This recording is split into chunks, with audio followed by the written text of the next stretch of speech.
So welcome to the Museum of Chinese in America. I'm really honored to be doing this, having this conversation with Eugenie Tsai, who is the Barbara Vogelstein Curator of Contemporary Art. It's a conversation, but it's actually going to be more like an interrogation because I'm going to be asking a lot of questions. And the talk tonight is part of a series of conversations that we're going to be doing with curators, artists, cultural producers in our community. And the series is sponsored by the S.H. Ho Foundation, and we want to thank them for their support. Coming up in this series this year, in May, we're going to be talking to Chris Liu from the Whitney Museum, curator there. In the fall, Xin Wang, who's here. Where's Xin?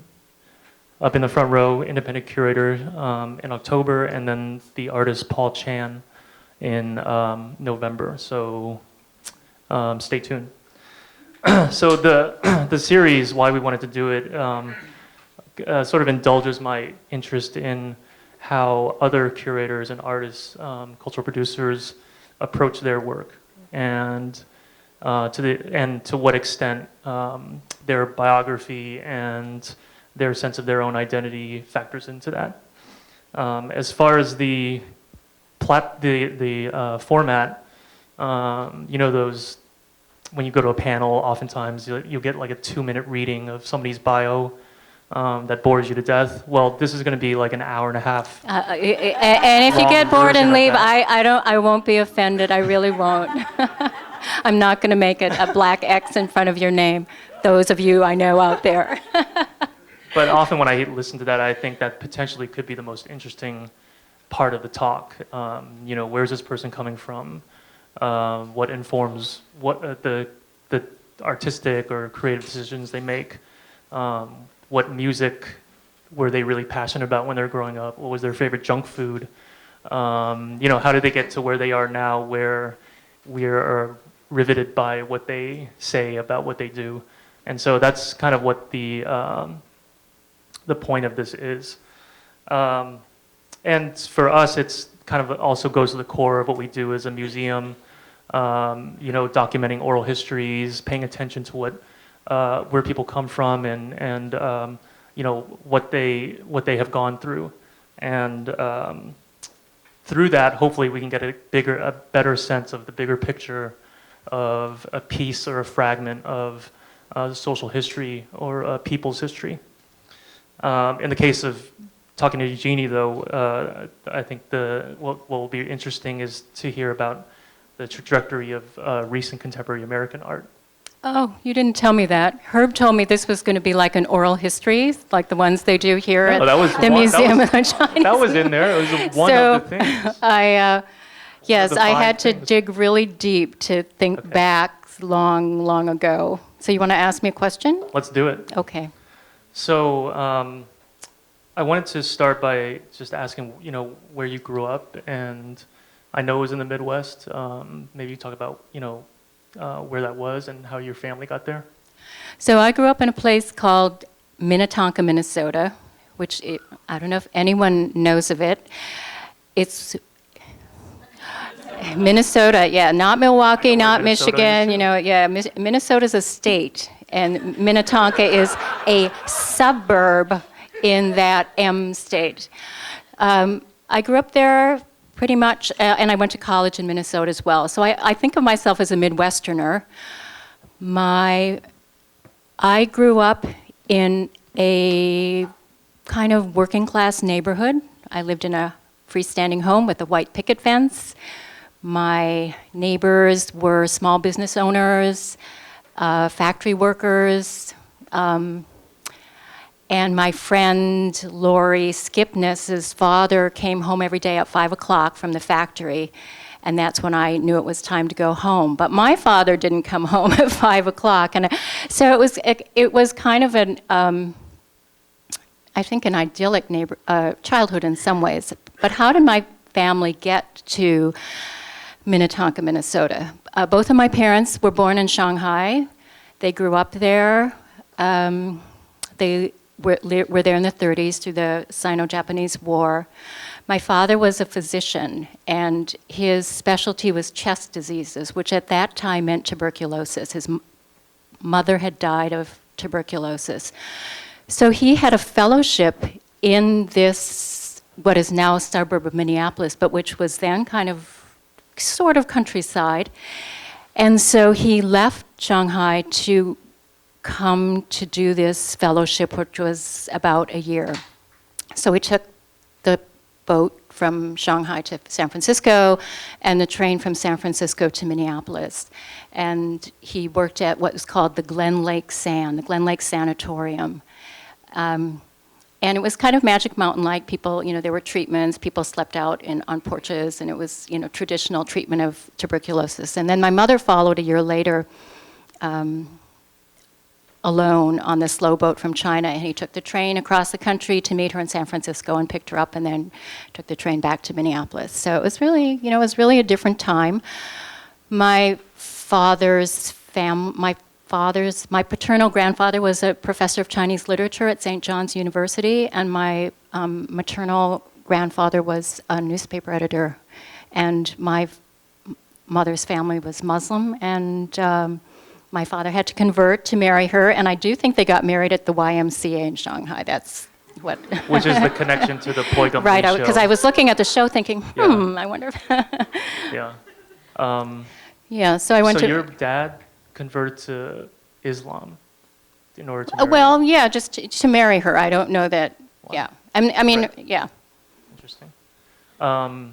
And that's so interesting about your parents. So you were talking earlier when we were upstairs that they didn't intend to stay in the U.S., right? Right. So my parents grew up at a time where, some of you probably know better than I, it was a time that was very oriented toward the West. So Western medicine, Western culture. Shanghai was a very cosmopolitan city at that time. And so my father was going to be here in the States for about a year, and my mother was actually very happy to join him when they got married. They were going to be modern and move out of the Tsai family house.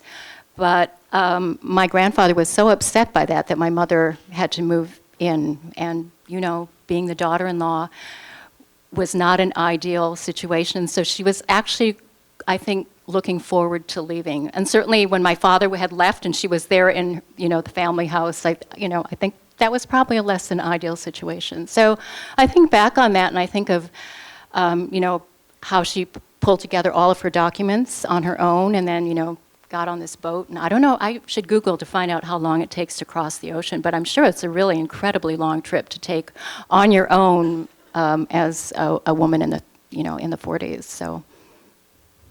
And how did your parents, what was their community like in the town that you lived in?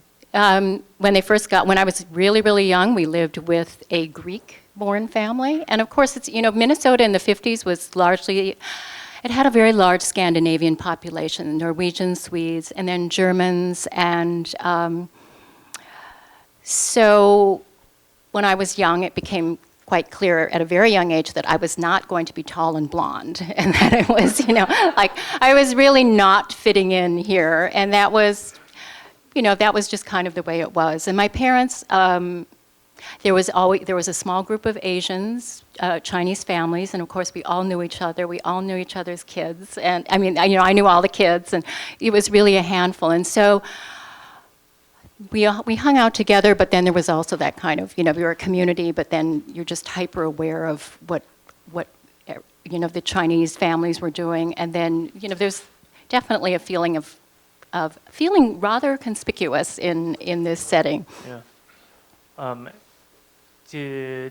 I took piano lessons. I started taking piano lessons when I was 4. I went on family vacations. We were very American. We drove in the car, and I've been to the Black Hills, and I've been to the Grand Tetons, and I've been to New York, and we drove to New Orleans in 1964. And that was interesting because it was the first time, and we were somewhere in the South, and there was a bathroom, and it said colored and white, and I was standing there thinking, oh, I'm not quite sure where I'm supposed to go. That was kind of, and then we were driving along, we stopped to have a meal, and people looked at us, and they couldn't, so finally they sent a black person from the kitchen out to wait on us. And, you know, I didn't at the time think, but, you know, thinking back, I was thinking that was kind of a eye-opening trip for me, because growing up in Minnesota, you didn't really experience those sorts of things. Where you go?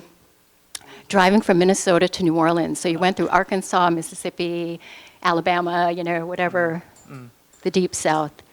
And back then, when you were younger, you know, it sounded like you felt a sense of alienation from, let's say, like the white community in your town. But how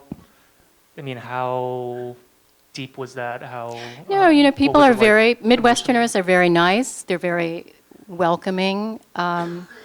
It was also, because it was a suburb and not the city, I mean, you grew up on the West Coast, and I'm sure your experience would have been very different. And I always think, oh, if I'd grown up on either one of the coasts, I'm sure I would be a very different person.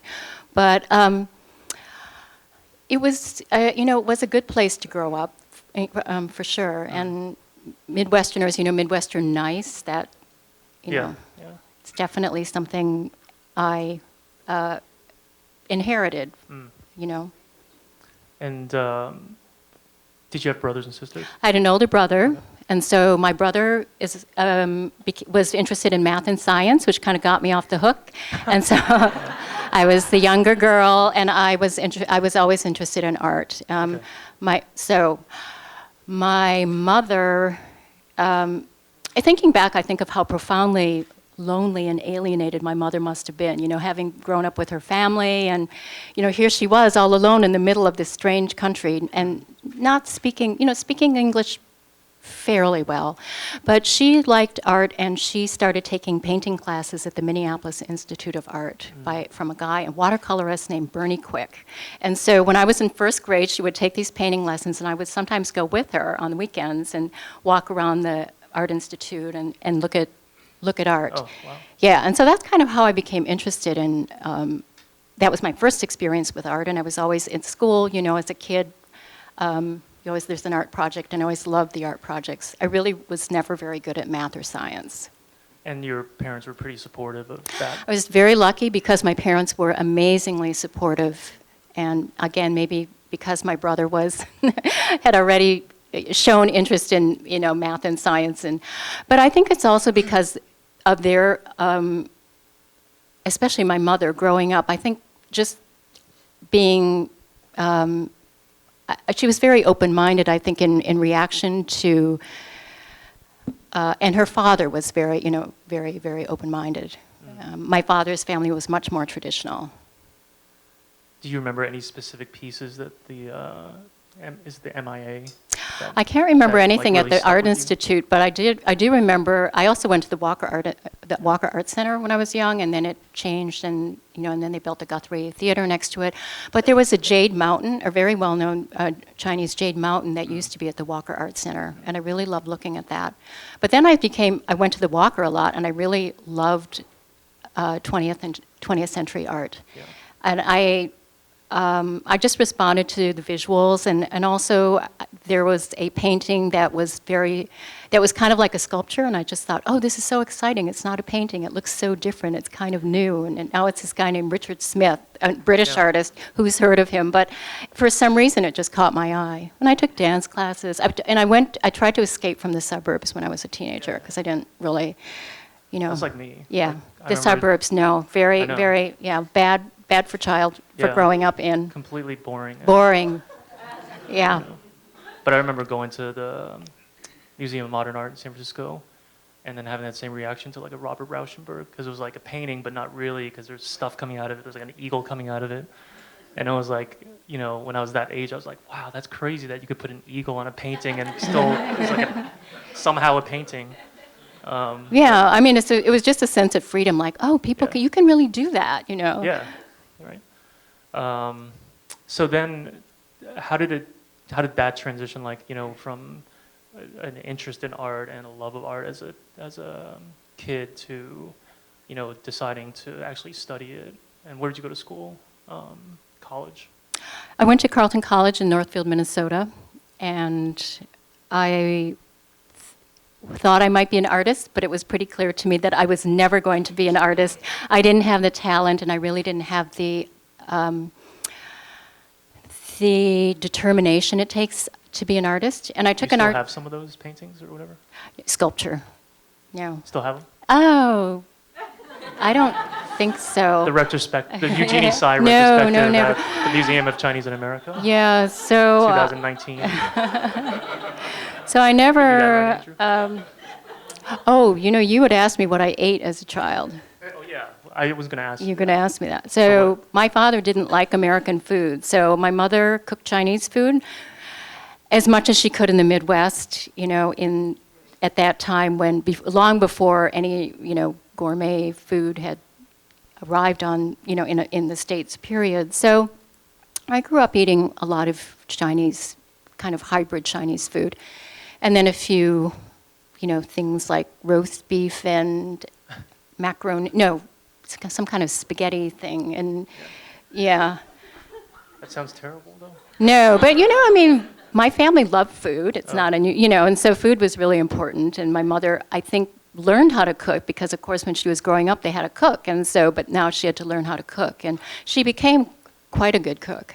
And then we would have parties with the other Chinese families, and the kids always sat at a table and got to run around in the basement. And, somebody would make some special dessert for them, and the adults were upstairs. And, it was really, there were some wonderful memories from my childhood of just kind of running around in the basement and jumping around on sofas and having a lot of fun with other kids. What did you do for Thanksgiving and Christmas, those holidays? Was it turkey? We sometimes didn't do turkey because none of us really liked it. So sometimes my mother would cook Chinese food.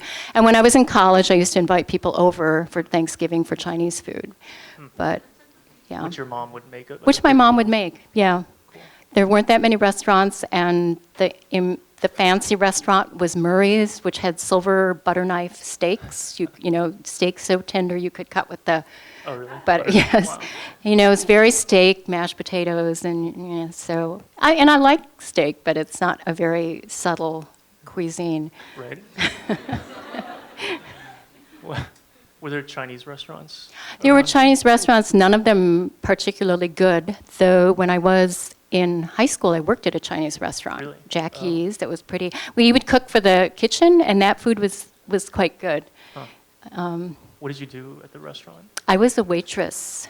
Interesting. I was a waitress, yeah. Wow. I've had lots of. Odd jobs.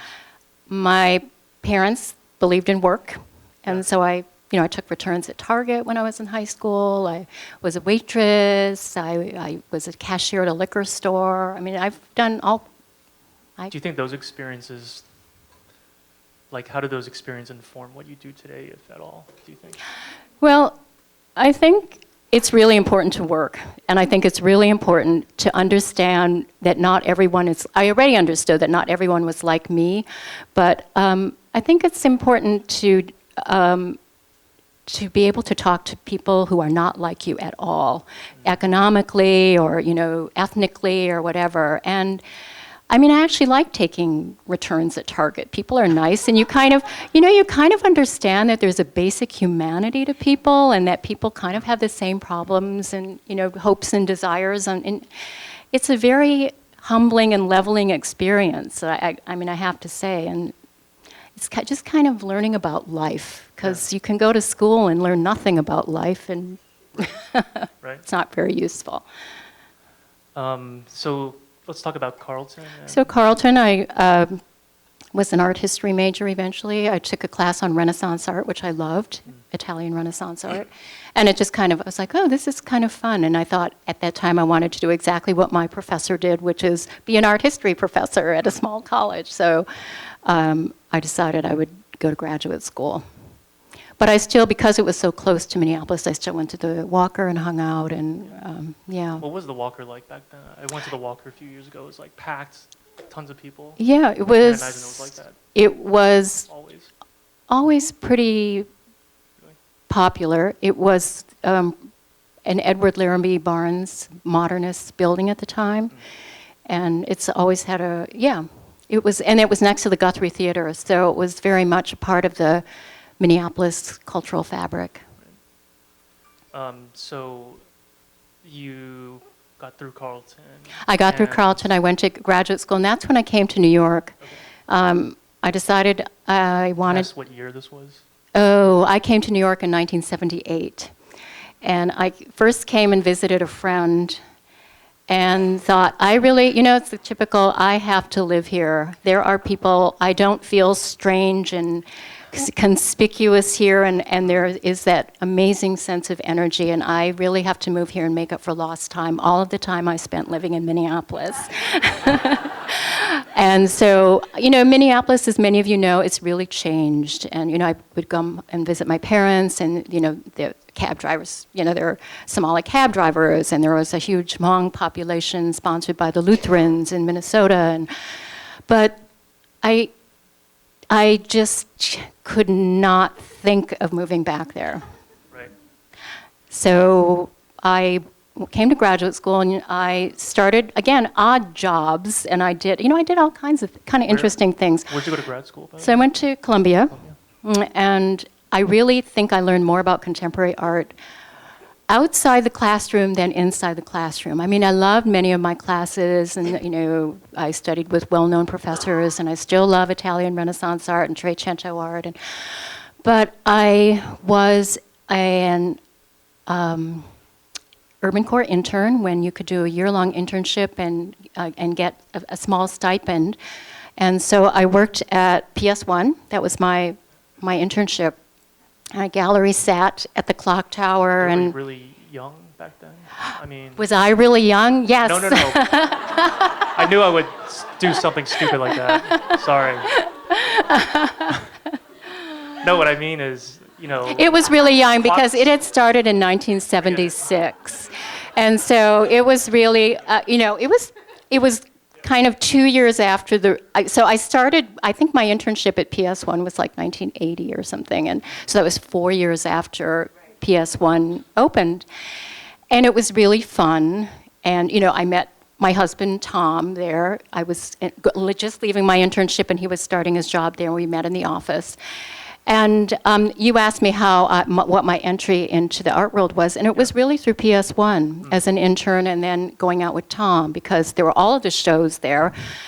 And then there were the after parties, and the after parties were at Danceteria and Peppermint Lounge and Palladium and The World, and every Limelight, and all of the clubs. We're gonna spend some time. It was really fun. This is exactly what I'm talking And like Palladium is on 14th Street, and, it's like, who would go down there? I mean, I remember standing there going, it's kind of, there's Lucho's, and, it's looking really dicey. It's hard to imagine now. It's a dorm, right? Yeah. But yeah, so, and then I worked for Collectors on Fifth Avenue, a job I'd gotten through a friend, and they were collectors of 19th century American art and had a tie to the Met, and they collected Chinese export porcelain. And this was when nothing was digital, so I had notebooks, and I'd keep records of their purchases. And now it's really interesting because it was Joyce and Irving Wolfe and I met Daniel Wolfe at that time, who was known as a photography curator, a collector, and then married Maya Lin. And so, it's funny how that. And I recently saw Mrs. Wolfe, on some occasion, and it's funny how the world is so small, and your worlds start to collide and intersect in interesting ways. But that was the first time I'd worked. I'd been really in a collector's home and on Fifth Avenue and seen kind of what it was like, and the curators from the Met would come and help rehang the house and things, and it was a learning, and again, a learning experience. When I worked at the library at Knoedler Gallery, which was one of the few galleries that had a library, a really, really fine library, and scholars would come in, and they would have, it was, again, one of those hidden treasures in New York. So what was New York like back then, I guess, in comparison to today? Like the art scene, for instance, how is it different? Well, I don't know. The art scene was much smaller, and it was, even though there were galleries, it seemed so much less commercial. I mean, life in general, it's just things weren't commodified in the way they are now. And of course, because it was pre-internet, everything was much slower. I mean, it was gritty, and it was, you're sitting on a subway and you can't see out because there's graffiti on the inside over the windows, and things were dangerous, yes, and you would, go somewhere with a friend, go to a party and then think, oh, but I have to get back out, and so you tried to travel with a friend. So, and you never, ever have earphones in because you had to hear if someone was running up behind you or if someone was shouting to get out of the way because some mantle, some piece of brick was falling, masonry was falling off a building. I mean, it always astounds me when I see people walking around, it's like, it's just, old habits die very hard. And I never was mugged, I was fortunate, but I had my pocket picked about 3 times. It's like, fine, just take it, I'm happy. And when you were, going to Palladium and these different clubs, they're clubs basically, right? Right. So like who that people might know would be out in these clubs that... Well, remember Howie, the doorman? Not Howie who died a few years ago. Well, Howie, and I mean, it was kind of, I remember seeing Karen Finley doing her yam thing in the Mike Todd room at the Palladium. That was fun, but I don't know, you would see, I don't know that I ever saw Basquiat or Herring, but you would definitely, Samo was all over, you'd see the signature everywhere, and a lot of graffiti and I like graffiti out on the street. I'm just not so fond of it when it's taken indoors. And I don't know. It was just, Ann Magnuson was there. I mean, PS1 had kind of a roster of people, and they would appear at these parties. And yeah, it was area. Eric Good was. It was like, those really are mermaids in that tank. And the Roxy and. Yeah. The tunnel, and which I'm like, that's a gallery now. I can't believe it. Yeah. And so at the same time, you're doing is it PhD work? Yeah. So it's doing coursework for a doctorate. Mm-hmm. Yeah. And for that, you were focusing on Robert Smithson, right? Or did you not know yet what you were? I didn't know yet. I took a lot of courses. At that time, everyone now does contemporary art, but at that time, it wasn't. The pervasiveness of contemporary art was not as strong. So to do what was considered a contemporary dissertation was unusual. And this was already an artist, Robert Smithson, who had died in 1973 at the age of 35. But Columbia at that time was oriented more toward historical art. I got a really good training there. I took a lot of courses on Impressionism, Post-Impressionism. Kirk Varnado was there my first year, and I took courses with him, and we cross-registered at the Institute of Fine Arts at NYU, and Robert Rosenblum was alive and teaching amazing 18th and 19th century classes. So it was, there was a lot going on in terms of traditional art historical classes. But yeah, as I said, contemporary, you didn't learn a lot about it in the classroom. And how did you come across Smithson's work? Well, this grows out of my interest in sculpture and my failed attempt, or my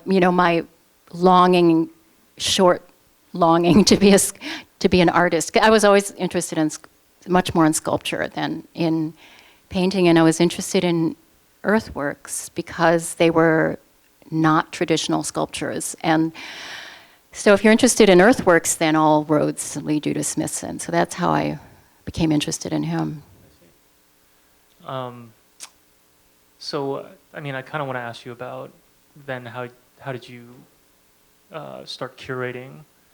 But it probably has to go through Godzilla, right? Somehow. Can you talk? Well, no, how did I?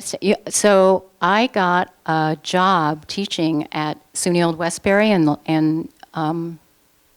Old West. Well, it was near Hicksville, Long Island, and it was a split teaching gallery job, and I had never really worked in it, done any gallery work, but curatorial. But I managed to snag the job, and so I was teaching introductory art history and running this 3,600 square foot gallery.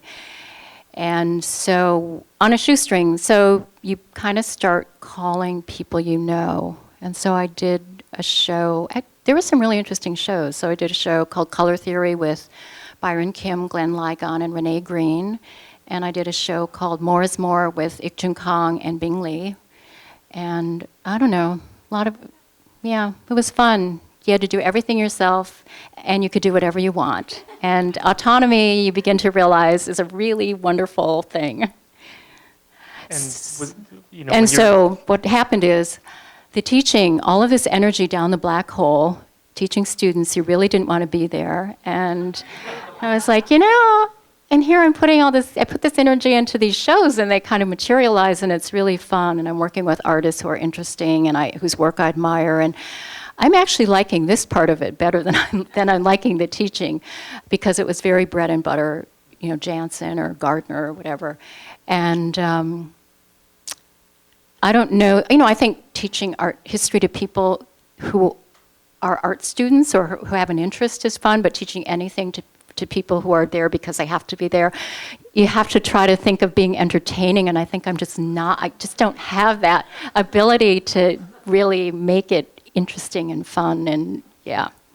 So that was your first experience curating, basically? So that was my favorite. Yeah, we had a few opportunities in graduate school with seminars. I worked with a guy named Rainer Krone, and he would have seminars that would work on shows that would appear at Castelli periodically. And yeah, but I'm trying to remember. I think that was my first curatorial experience. But at the same time, I got this fellowship at Columbia. This is a thing, Herb, I can't remember anything anymore, so it's really bad. I got a fellowship for the Miriam Wallach Gallery there. It was a 2-year fellowship to develop an exhibition. And because I was working on Smithson, I was doing a Smithson Works on Paper show, and in the meantime, I discovered a trove of Smithson's early works on paper that had never before been shown. So I was able to put that work together with later drawings and in this show called Robert Smithson Unearthed in 1991. But so I kind of came to curating in the mid-'80s, in late '80s, and discovered I really liked it because I like to work with art objects. Not necessarily, I think it was a time when theory was really overtaking the academy, and I just found that I was still more interested in working with artists and art objects and sitting in the library and reading about theory, not reading about it. Yeah. And what was it like to be a curator back then, or what was the curatorial field like in general? Was it like nowadays? It seems like curating. I don't think it was as crowded as it was. Yeah, I think it was like there was the Whitney ISP, and I don't think any of the curatorial programs had started. I don't know. I can't remember when Bard started. Okay, so it was much more open. I mean, I certainly felt like that, and then. So Godzilla, the collective started in 1990. Right. Can you talk about how you got involved in that? I was trying to define what Godzilla is too. So Godzilla is Asian American Art Network. It was formed largely by 3 people. I mean, correct me if I'm wrong, someone out there, but Bing Lee, Margot Machida, and Ken Chu were the primary founders of a group called Godzilla, which came to be called Godzilla, but it didn't have a name initially. And so it was really a network of friends, I think, who got together, all artists, arts administrators, maybe art writers, all of Asian descent. And it was an advocacy group, and Tamia was one of the early, who's sitting back here, was one of the early members. And everyone had a slightly different interest, I think. Margot wanted to do a journal, and I think Ken was very interested in a grassroots museum, and Bing's had a much broader Pan-Asian outlook, I think, and had a desire to do a kind of book project. So I'm trying to remember how I became a part of it. I think it may have been Karen Higa, it may have been Byron. I mean, somehow I got to a meeting, and I was... and I thought, well, this is really important. This is really resonating with me. And so I started going to the meetings and became, I guess, a member. I signed up for the mailing list. And I would go to the meetings, and eventually there was a newsletter that I think was quarterly that various members contributed to, And then there was the need to do the mailing of the newsletter, so everyone got together to do the mailing. I'm going through slides. Yeah. By the way, so during these meetings, what would the discussions be like? What would you guys talk about? So some of it was information sharing, who had a show, what was going on, people who had friends on, especially on the West Coast would, talk about what was going on. There were also slideshows, kind of slams, where there are opportunities for people to just present their slides to the group. And I think there were some discussions about curatorial practice and about, I'm trying to remember. Tamia, you can fill in if you have, if you'd like. And then at a certain point, we decided we would, the group, which was all volunteer, and would have to have a name. And so there was a big discussion about what this group was going to be called. And people settled on Godzilla because it was, even though people were well aware of its association with Japanese culture, because everyone people were interested in this notion of finding a pop culture icon to maybe counter the nerdy stereotype of Asians, and also something that was kind of aggressive to counter the trend of the passive Asian. So that's what everyone agreed upon, and so it became Godzilla, Asian American Art Network. Garson Yu, everyone contributed their talent. So Garson, who was a really great graphic designer, did the logo. And then various, like Byron wrote a number of articles. He's a really great writer. And we have one, I think. Yeah. So this is Byron. Hatchling Godzilla hits 1 year. And this article, if you can read it, and there's Byron looking very different. And long hair. Long hair, yes. Yeah. And describing kind of some of the things that went on in the meeting, and mentioned some of the members. And what was the sort of context, the larger context for why Godzilla, you guys felt like you needed to have this Asian American art network? What was going on in the art world at the time? Yeah, so in the article it talks about, it mentions the studio museum. So I think, just taking cues from various other institutions, and I'm thinking of, I think the women's, it's WAC, but I can't remember when that was, but it was very much, I think, the 90s. Yeah. And deciding, there really needs to be greater visibility of Asian artists and just arts administrators, just a greater presence and a kind of awareness in New York. And so this was a way to do it.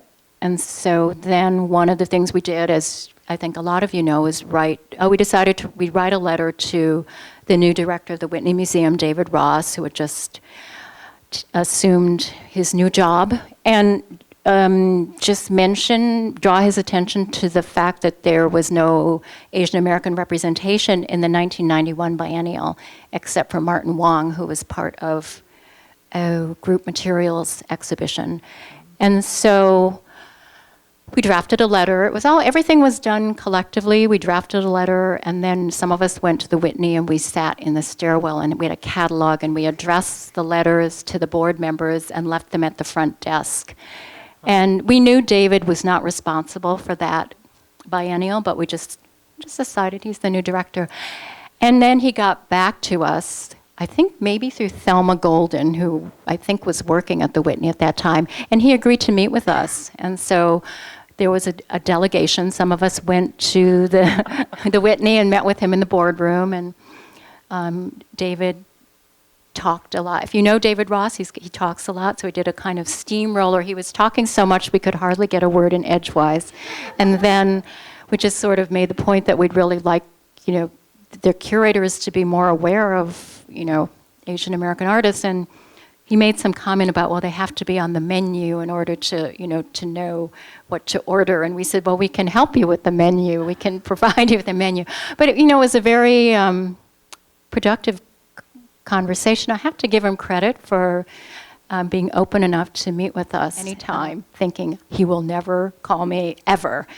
And actually a year later, I got a call from his office and he said, do you want to have lunch? So I had lunch for him, when we chatted, and then he, about a year later, called and offered me a job. Huh. By that time, I was teaching not at SUNY Old Westbury, but I was teaching at Kean, what's now Kean University in Elizabeth, New Jersey. So I was no longer driving out to Long Island. I was driving over that crazy bridge. What is it? The Pulaski Skyway to Elizabeth, New Jersey. Deeper connection to Smithson. Yeah, that was the plus, the anthropic landscape of New Jersey pretty much every day. And it was a similar job and running a gallery and teaching, but the gallery was smaller and had the same budget, which means you had more money. So, but it was the same thing. I did shows of artists I thought might be interesting in the context of a college with an art department, and students who might, find it edifying to see the work of slightly older contemporaries. What was I going to ask? Can't remember. Anyway, here's some slides. Yeah. So I feel like as I said to you, I'm a jack of all trades and master of none. I've done a lot of things, and it's all been really good experience. Yes. And I was going to ask about, you wrote the letter that was about the 91 Biennial, and then there was the 93 Biennial. 93 Biennial, which kind of is a big kind of historical marker of the multicultural era in art. Right. So what did you think of that show? Well, of course, I thought it was completely on the pulse. I thought it was one of the best biennials I have ever seen and will see, because I thought it was completely on, kind of represented what was happening. And you probably at that time read all the criticisms of it, including Roberta Smith, right? Yeah, and it really was bashed. I'm astounded, but it's hard to say. I think it'll go down as one of the best, but everyone is entitled to their own opinion, and everyone's coming at it from a different position. So. Right. Do you recognize these slides? This so is Godzilla. Yeah, this is the Curio Shop. Curio Shop, and I think Hong too was it? No, this may have been it. Was this at Artist Space? Or remember this Hong too? Hong too had the Quaker Oats works in this show. I think it was Artist Space when it was in Soho. But this then doesn't look like. This is definitely New Museum, like the Broadway so maybe space, basement. Yeah. But this is is this a no, no, this is not the Decade show. Okay. Yeah, I don't recognize these slides. It might be right. But maybe someone recognizes these slides. I don't, and I put them together. I know. Or actually, I didn't, but. But I didn't say anything. I was like, oh, okay, let's just look at these. Going? Why not? Nowhere. So, I guess we should kind of go through the. I really want to talk about Robert Smithson because it was the first show I saw in New York that I was like, just that really kind of changed, I guess, my outlook on what art could be, I guess. And it was because of that show that you did. So, how did that come about? Because by that time you had left the Whitney, right? But was that already on the calendar or something? So I worked at the Whitney Museum from 1994 to about 2000. I started out working at many of you probably don't know that the Whitney Museum of American Art used to have branches that were sponsored by companies. So I started working at the Whitney Museum at Champion, which was in Stamford, Connecticut. So I took the 814 Express every day from Grand Central. I didn't know that you kind of gotta hustle. All over the place. Yeah. Opportunities are all around, and you just have to take them. Yeah. But were you just somebody that always kind of said, "Yeah, I'll do that"? Whatever somebody offered you. If it was David Ross. Definitely the Whitney, right? If they come calling, you're going to say yes. But any other smaller opportunities, were you pretty open-minded about?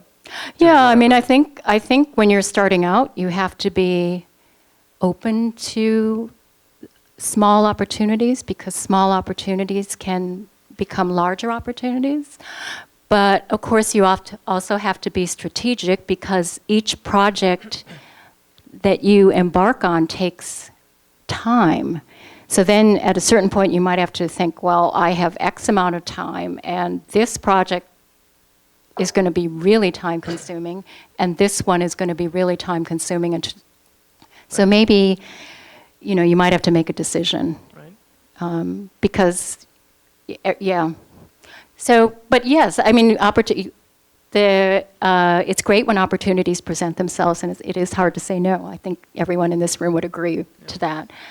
So with Smithson, so Smithson, I'd done this 1991 show at Columbia on my fellowship, and Columbia University Press had done a book. And then I knew I wanted to do probably a larger Smithson show, and then I got fired from the Whitney Museum in 2000. This is one of those, you get a new boss, and your new boss makes changes. So I worked for Max Anderson for 2 years, and then he fired me. I mean, he fired about 15 people from the Whitney. So then for 5 years, I freelanced. And during that time, I did some of the shows I loved the most. And so one of the shows was at Princeton University Art Museum. I'm sorry I don't have slides, but it's one of my favorite shows called Shuffling the Deck. I know, I was going to talk to you about that. And Hong Tu was one of the 4 artists who was in it. And I was so fortunate because the director there just kind of gave me free rein, and I invited 4 artists to work with the collection and to make works directly in response to the collection. So that was really fun. And then I did a show of Byron Kim. I'd always wanted to do a show of his work, and I approached a curator at the Berkeley Art Museum, Connie Llewellyn, who was very receptive. And so Berkeley agreed to host that show, to sponsor that show, and it traveled. And then I had this Smithson show I was peddling. You're always in this position of peddling things, selling things. And so various museums were interested, but I was extremely fortunate because MoCA, the Museum of Contemporary Art in Los Angeles, agreed to sponsor it. I'm eternally grateful to Paul Schimmel and people there. And so I worked on that, and then I worked with Connie Butler, who was my in-house person there. So that show actually opened I did as a freelance. I was the something Amundsen Fellow. I did as a freelance curator. It opened in MoCA in LA, and then it traveled to Dallas, and then it came to the Whitney. And it was really gratifying to see it in the Whitney, because it was kind of like, it was Max, like, take that. But it was also the spaces are, it was by that time, the 3rd time around, you kind of figured out the show and kind of what's going to work together, and then I knew the space so well, and so I kind of knew I'm going to, kind of what to do. When you know a space well, you start moving things around in your sleep. I'm going to put that there and that there, and you can only do that when you've worked with the space for a while. That's true. Yeah, I'm sure you do it as well. Yeah. What was your favorite iteration of that show? They were all different. So I like them all, but yeah. But the Whitney, just because it was New York, and because my history with the Whitney and Smithson being a New York artist, was probably my favorite. Yeah. Talk about this show, because I don't know this artist really at all. Okay, so one of the great things about working at one of the Whitney branches is that you had access to the Whitney's collection, and you had access to the publications department and their art handlers. I mean, it was kind of a very cozy arrangement that I don't know if such a thing exists anymore. So you could borrow work from the Whitney's collection and have it brought up to Champion, and then the art handlers would come in and install it. But I decided I'd worked with Ik-Joong Kang at SUNY Old Westbury, and as some of you may know, he makes 3x3-inch works of art, or that's how he started. And I was quite fascinated by his work, and he had at one point mentioned that he was interested in the work of Namjoon Paik, and we had lunch at a Korean restaurant, and we were talking about bibimbap, and he said, well, my art is like bibimbap, it's throw everything together and add, and that's actually something maybe that Namjoon Paik had said or something, and I thought, the Whitney has some work by Namjoon Paik in its collection. Wouldn't it be fun, it's one of those young curator ideas, wouldn't it be fun to put those two together? Of course, this is not, I will just tell you, this is another iteration of the show, yeah. Korea. But Is this it? no, this is a really lovely small birdcage piece that we borrowed from a collector. But the piece we borrowed from the Whitney was actually a large corner piece, which they brought to Champion and installed, and it looked pretty spectacular. Okay. Yeah. So it all worked out, and then of course it turned out that. It turned out to be, I think, a great personal relationship too, because, so. What's he doing now? Because I don't hear his name. Yeah.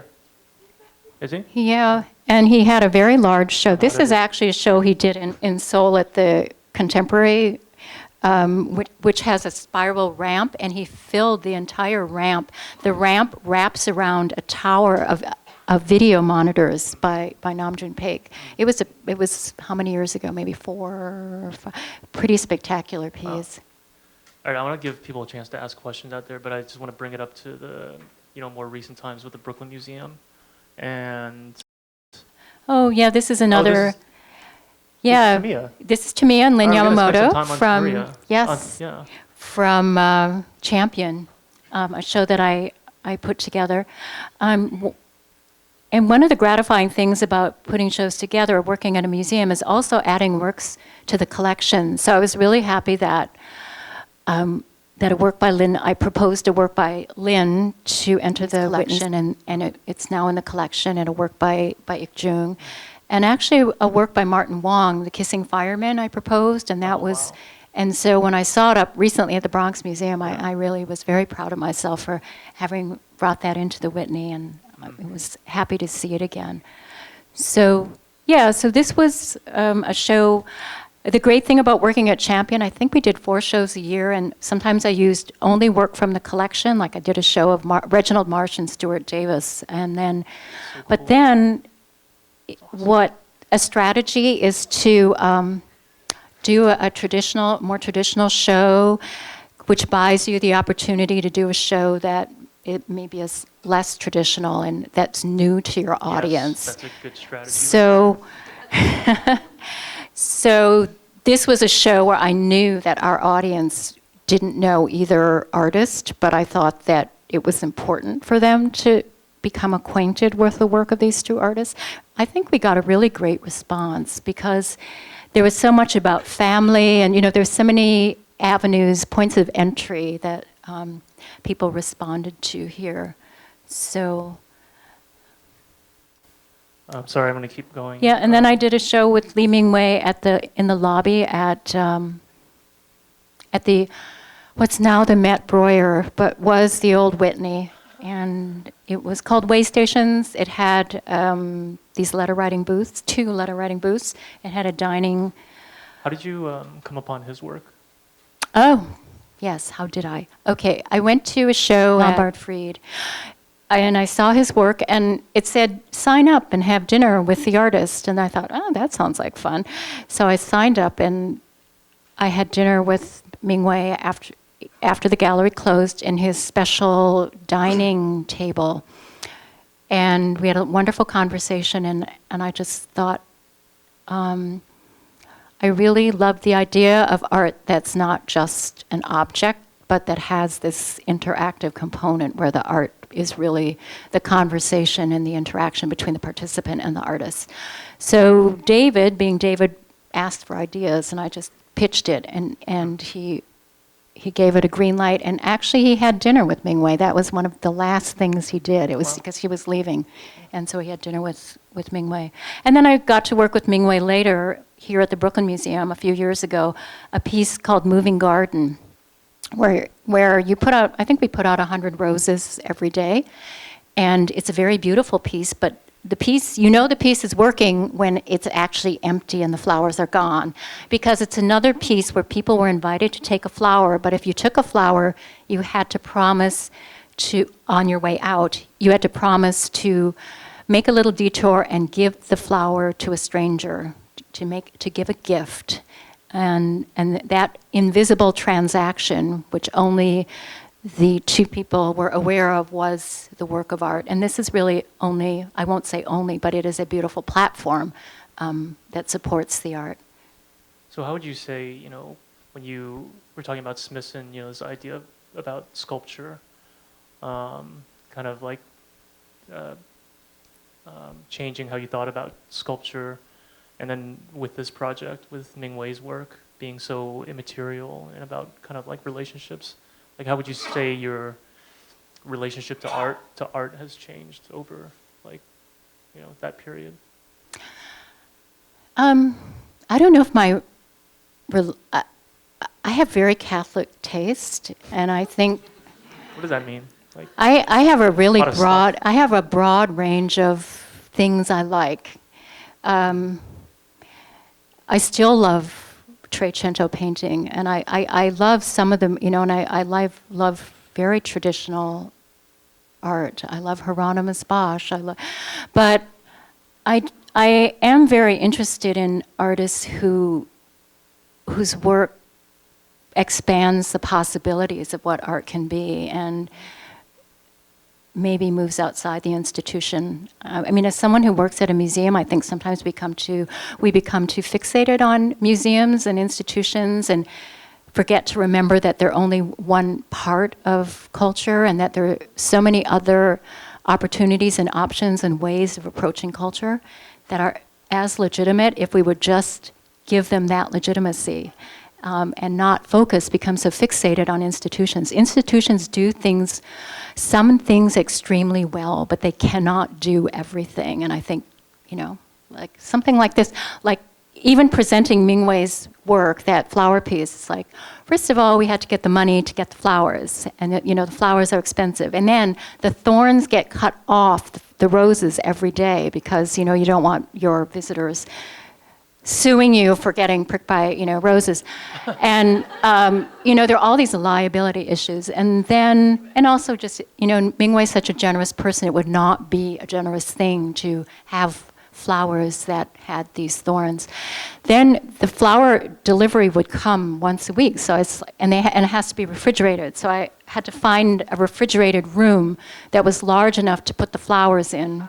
And so the fun part there is working around the system. So the museum's not necessarily set up to do this, but that it can do that. And if you talk to the right people, and people who are interested in finding solutions to things, that you will find a solution. So you just kind of have to figure out who's going to help you and find an interesting project.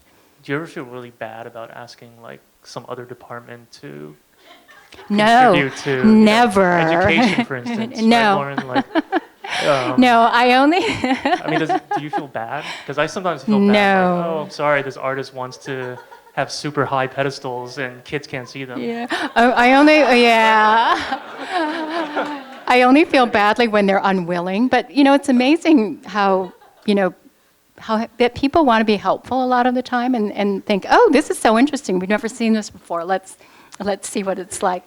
Yeah. Yeah. But yeah, I did feel badly for the people who had to clean the tank every week. Yes. It's like, oh, I'm so sorry.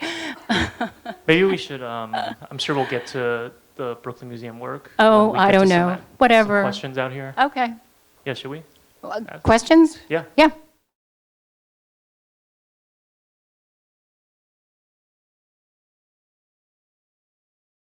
Do I think there's an Asian American aesthetic? I don't. I think, as with, I don't. I think for artists of color in general, there's always pressure to make work that's about your identity, which I think is unfair.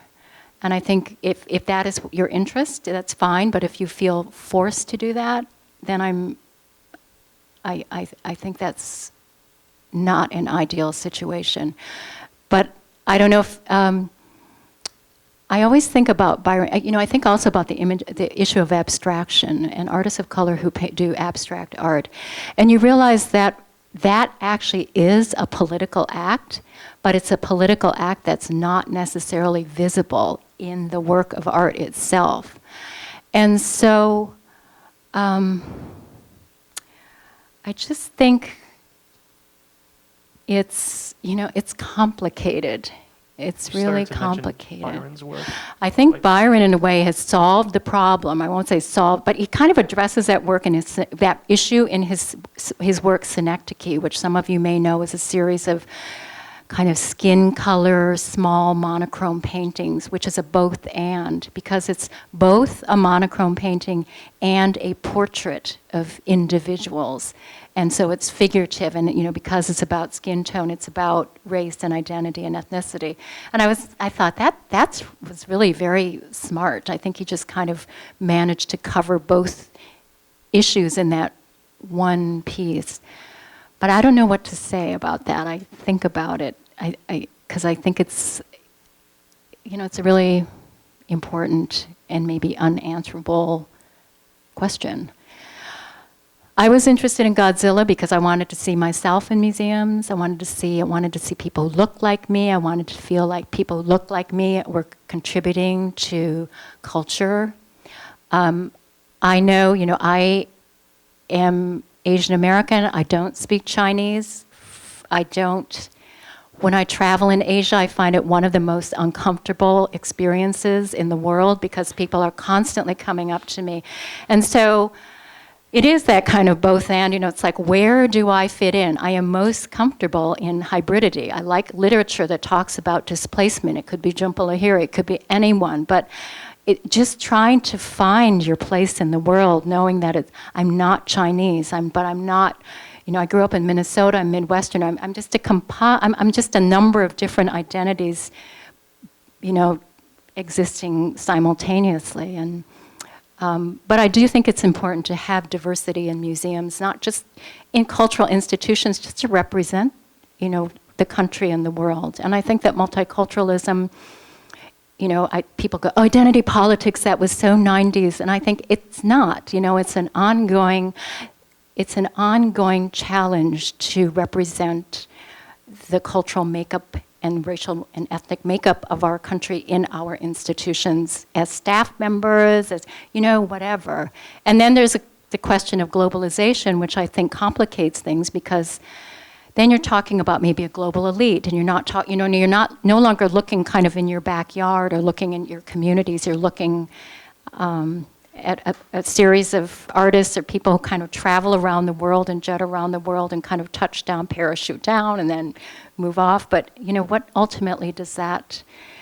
How is that going to change the local? I mean, I think that's what troubles me a little about that phenomenon.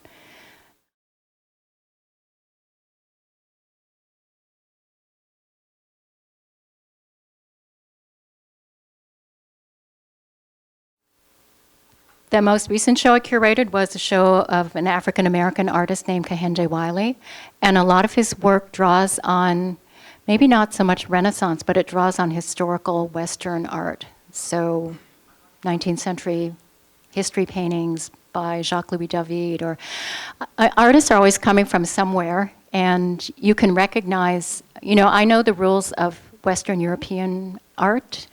Every cultural tradition has a different set of rules, and so those rules I understand very well, and I see them in a lot of contemporary work today. My great regret is that I very carefully avoided learning about traditional Chinese art when I was going to school, and it really is something I'm very, very, it really is a regret, because I'm sure when you look at, just to know the traditions that an artist is drawing on is really important to understanding work. And, but there's so much cross-pollination also that to know, you see traces of, you see different artistic traditions in everywhere. And, I mean, it's just good to have any kind of historical knowledge. One of the, yeah. Did you see the ink art show at the Met? I did. I did. What did you think of that? I mean, for me, I'm sort of like you. I didn't really have those, deep cultural references, right, or the language references. So I felt like I couldn't really. I feel that way. I thought I need to go here with Hong too. He needs to explain this to me. Should have been in the show, but whatever. Right.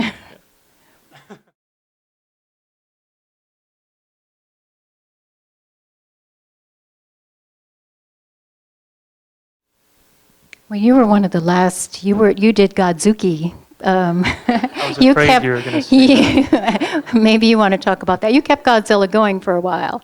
Yeah, so Godzilla ended in 2000 officially, and then I knew Ken, Chu, and Athena Robles. I worked with them at a foundation called Creative Capital, and that was in 2000, and they were already disbanded, basically. You guys already decided that you weren't going to go any further.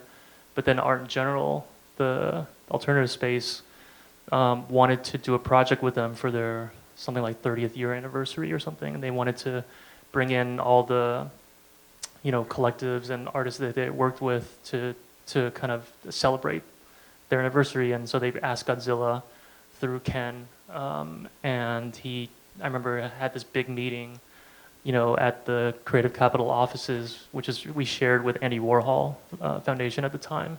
I remember you went, and I was there too, and because they asked me to go and just kind of see if there's any way you can be involved. And I remember after the meeting, they're like, so why don't you just kind of pick up where we left off and work on this project with us to do basically like public art on Canal Street, because Art in General is very close to Canal Street. And I said, I have like literally 3 jobs right now. I'm not going to do another thing where I have to like commit all this time. And I was very resistant to it. And I think that wasn't the only reason, was the time commitment. It was also about wanting to distance myself from, a group affiliation like Asian Americans. And back then the art world, just kind of like it is now, it was very centered on getting your sort of position as an individual artist in the world of galleries, alternative spaces, and museums, and that you should be seen for your own individual work. And so for me, being part of this organization didn't seem like it was working towards that. But, being like an Asian who, listens to my elders, I was like, okay, fine, I'll do it. I'll help you guys out. And so that's kind of how and then I rallied a bunch of my friends who were Asian Americans, and some were actually grew up in Japan and didn't really even understand the concept of Asian American at all. But because we were friends, we just decided to do stuff together, and we kept it going. We did some shows. We did these slide slams that you talked about, and we had dim sums where we all came and kind of chit chatted. It was barely functional as a collective. It was really funny, but in retrospect, it was kind of important for all of us to feel like at least we had a sense of agency, because we also felt like you guys did, that there was not enough representation of Asian artists in any of these galleries, museums, alternative spaces, just not enough. So at least doing this gave a sense of empowerment, that we could. Agency is important. Yeah. Mm-hmm. So. Was that answering any question? I don't know. So how did things change? Oh yeah. Have things changed? I guess that's a question I would ask you, Herb. I don't know that they've changed so much. I'm just trying to. I think there are more people, more Asian Americans and Asians in positions of power in the art world, like more curators in the museums, like you and. The couple that are at the Guggenheim now, Chris. I'm so proud of Chris. I know. Howie, yes. Who I saw your show, it was awesome, in Brooklyn. Yeah. So I think there's just more people that are in positions to, to break down those walls more. So I think that is improving, but I think it's still, not quite there yet, because if you look at the people that run galleries and that are the heads of museums, there are not that many Asians, collectors. There's just not that many. and money talks, right? So. Yep. My musical taste is really unformed. So, I told you I started to play the piano when I was 4, and it was classical, the usual piano. And then when I was 18, I stopped playing the piano. Never.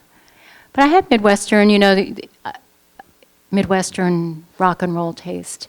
And I'm very fond of Bob Dylan, who grew up in Hibbing, Minnesota, which is, if any of you know where Hibbing is in the middle of, it's in Taconite country. It's really dreary there, and I always marvel that Robert Zimmerman became Bob Dylan, but maybe I understand that, came to New York and became Bob Dylan. Prince, it's from Eden Prairie, very close to the Glen Lake Sanatorium, that, in that area, and there was a time. There was sort of a P-Funk scene in Minneapolis, but yeah.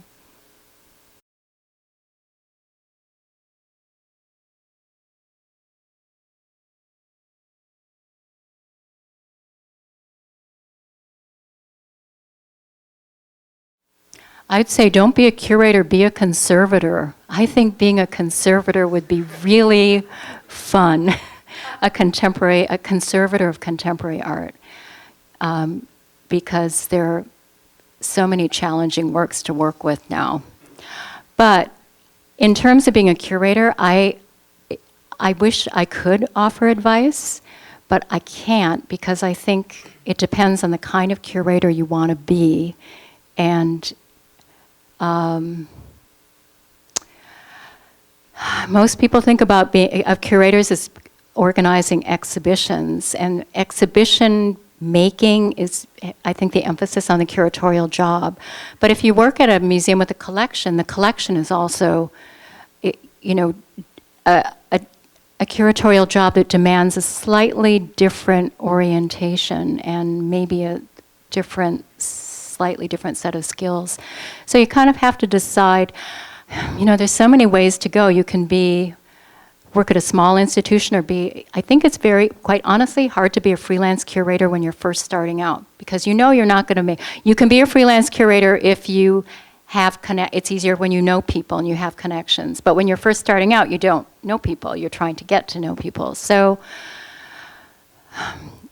I always think it's good for aspiring curators to get a master's and try to be a curatorial assistant. And I know it's really hard to get one of those jobs, but it's only by making exhibitions that you learn how to make exhibitions. And from what little I know of curatorial programs, I think the emphasis is too much on exhibition making and not enough about the nuts and bolts of doing a show and also working at an institution.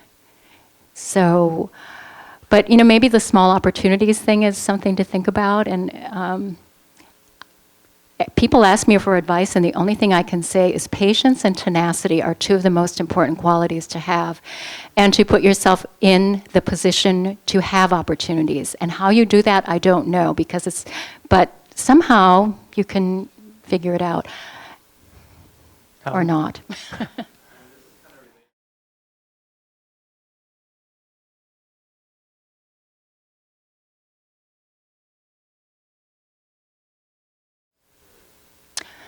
Well, I think one of the things that's important to keep in mind is institutions are all different and they have different missions.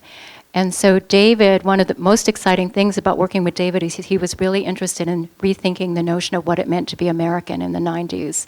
So he was very open. That was why he was so interested in multiculturalism, and that's why it was such an exciting place to work. One of the reasons I wanted to work at the Brooklyn Museum is because Arnold Lehman, the former director, was kind of an old-time, unapologetic multiculturalist. He was very interested in engaging the Brooklyn community, but especially the community around the museum, which tended to be Black and Caribbean. And so I think you have to look at what museums are trying to do. The Whitney today is, I think you'd agree, so different than it was when we were there. Howie was my intern, And so I've had great interns, and Chris Liu was a curatorial assistant, and he even thought of going to school and then decided not to because he realized he would go to school and come out and get the same job he had, which was assistant curator, which is a great job, and then has since worked his way up. I do think things have shifted, and I can't quite describe what it is. It's also just like there's so many artists, there's just so many aspiring curators, and depending on what an institution's looking for, I can never figure it out. MoMA hiring Darby English, and then, but thinking, why don't they just hire, there's curators are smart. Their curators can educate themselves on artists who are not white men, or whatever. Or you can hire a full-time curator who, I don't quite understand the inner workings of institutions, and sometimes wish I did better. Kind of.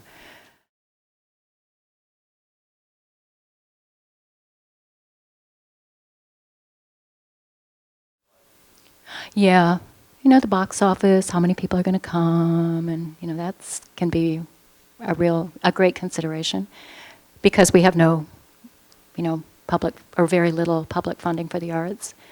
But just thinking about PS1 and how much that's changed, and how really quirky it used to be and idiosyncratic under Alana's leadership, and how now that it's merged with MoMA, and Klaus is still there, and Klaus still has a certain distinctive outlook, but it's just much more homogenized, and maybe less interesting.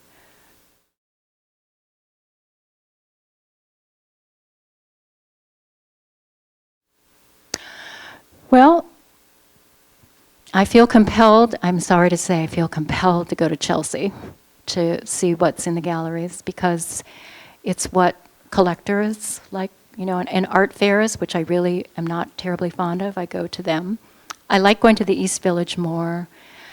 And I'm very sorry to say, I don't get out to kind of quirky places that I, as much as I'd like to. So I sit in my office a lot more than I'd like to, and sit in meetings more than I'd like to. So you end up spending 5% of your time on what you really love to do, and the other part of it gets frittered away with all kinds of other stuff. So when you're starting out, that's the time to really be out and about, and that's kind of really, when it's exciting, it can be really exciting. And so maybe that's something to take advantage of, and because every single thing that's going on, and every young artist, and that makes you distinct. Do you see shows in Chinatown? What do you think of all these galleries opening up in Chinatown? I probably don't even know what all the galleries are, so. Well, like on Grand and Eldred's, there's yeah. Abreu, So Cohan and Cohan's second gallery, and Gavin Brown. As I said, I'm happy to get out of Chelsea. I just find the environment more pleasant.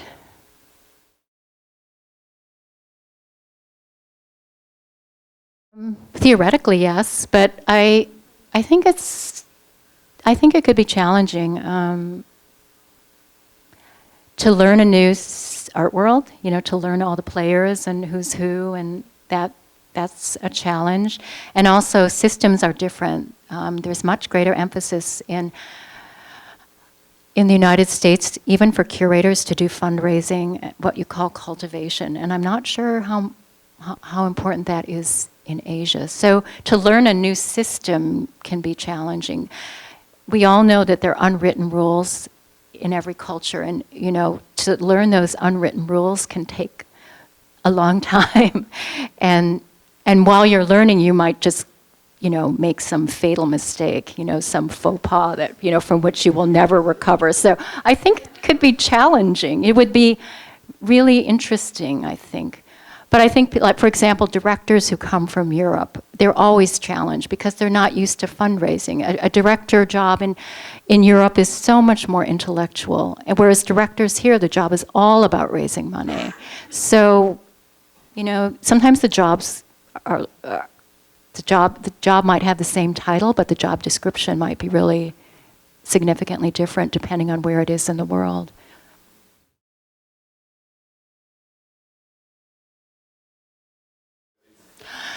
Well, I think that's funny. I was just having a conversation with someone who wanted to be an intern, and I'm like, we don't pay, so I just want you to know that right up front.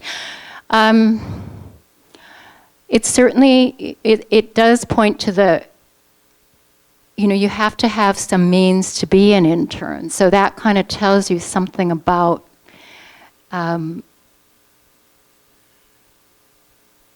cultural institutions and the degree of wealth, or that is perhaps necessary to work there.